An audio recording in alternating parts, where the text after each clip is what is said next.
Hey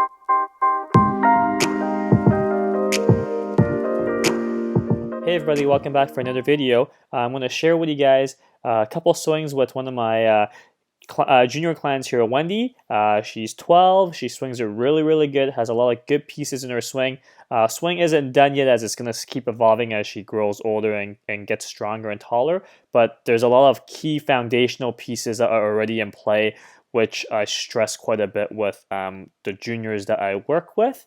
So one thing I really like seeing in Wendy or in any junior that I work with is learning how to shallow the club early in transition, early in their junior careers before they get into their teens, just to ensure that they have that movement, they have the foundation down early on in their swings, so that it's easy for them to retain as they get older, as they get stronger.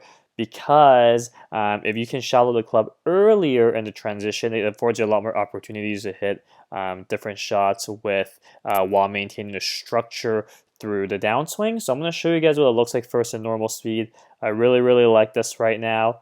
She's swinging 8-iron here, carries at roughly 130 with an 8-iron, which I really like. That's the down the line view on the left, and then this is the face-on view on the right. So lots of good foundational pieces that we don't really have to touch anymore. We just got to make sure we retain it as she gets older and stronger and taller.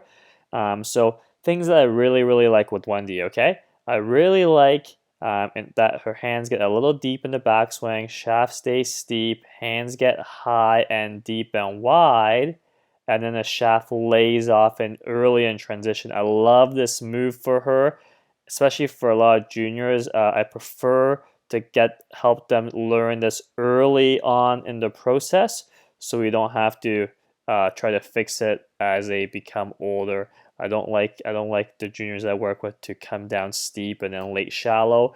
One, I don't want them to have to rely on tilting back. They may hurt their back eventually. Two, I just don't think it's a very effective movement to maximize speed. So this is why I stress this club here. You can see the club is the top of the backswing, and then that shaft shallows out, and it waves very nicely. It flows very nicely. So I really like that flow and fluidity in how she transitions from the top into transition. I like all of that. Okay. It's not perfect, but it's pretty good, and how she starts it is really good. I have nothing bad to say about that. So key checkpoints for Wendy right now that I really like, that I think a lot of you guys, not just kids and juniors, but adults can benefit from as an amateur player. So hands get a little bit in the takeaway. You can see if her hands are here, her hands work inside that line slightly as she makes her backswing, because she allows her hands to work with her torso turn. If you get into your setup and without a club you let your hands dangle and you turn, the hand should come with. Your hands only go straight down the line if you're forcing your hands to go away from your body, which I don't really like. So I really like that. So one, she's got her hands going deep to start. I like that. Number two, she doesn't rotate her forearms too much, where the club and hands kind of bisect each other. The club is pointing roughly at 10:30, 11 o'clock, so pretty square. And as she continues to left arm parallel, the shaft is nice and steep inside the ball. So I really like that, okay? All the key pieces are there for her. Steep backs when you shallow down, so we all like that. So she has that going for her. And then as she works up to the top, I really like that I'm going to make this line a little thinner. Her left arm's high, she's deep, she's wide, her right arm's not folded too much, and you can see her right wrist is bent, and her left wrist is flat. Wrist structure that I really like for most amateur players, even good players. She does that really well. And then as she rotates, she doesn't tilt too much. She shallows the club out as she pushes up and extends through the shot. Very nice, tall, extended finish here. I really like that. Okay, so lots to like about Wendy.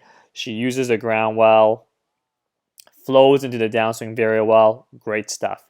When we look at the face-on view, I really like, You can see a very subtle shift in her backswing.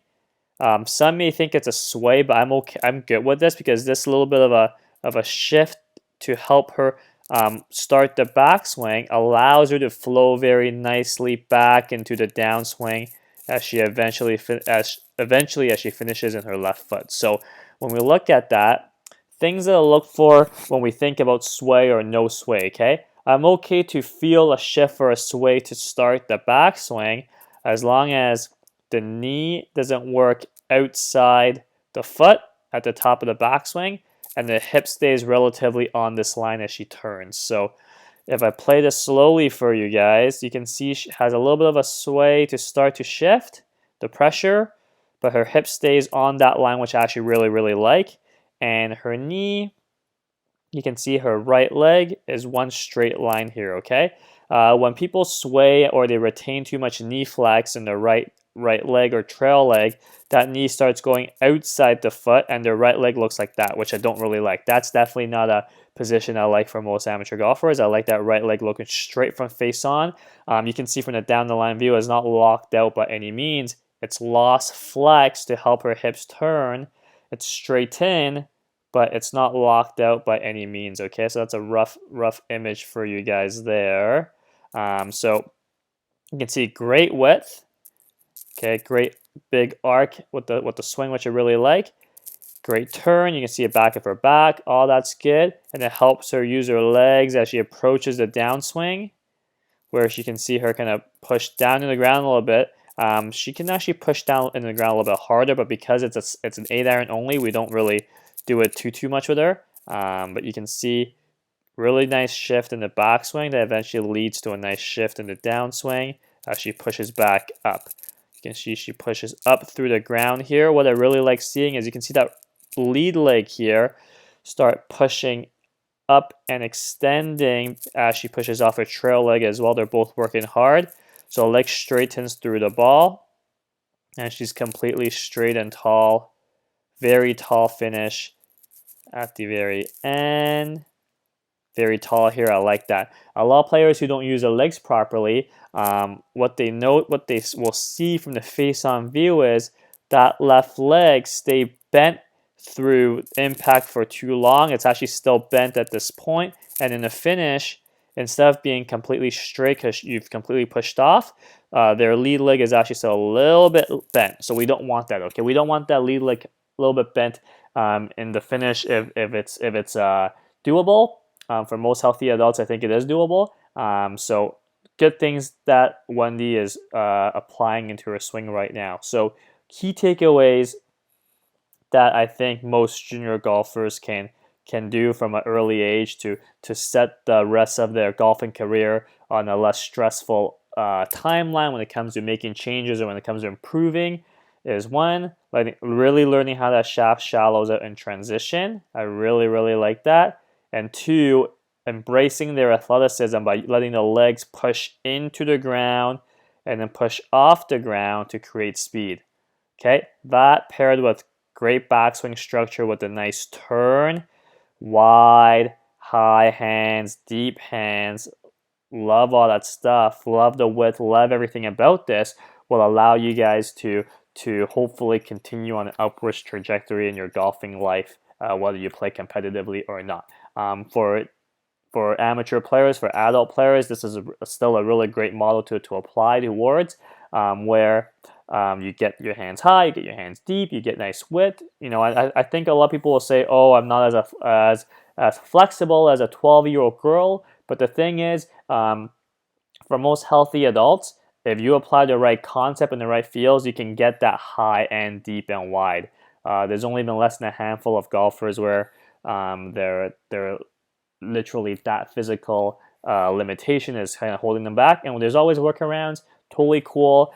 We can totally work around that. But for most amateur players, I think this is really doable. So this is a great model for a lot of players to kind of work towards, where the hands go deep, shaft goes steep, shaft shallows out as you push into the ground, you push off the ground.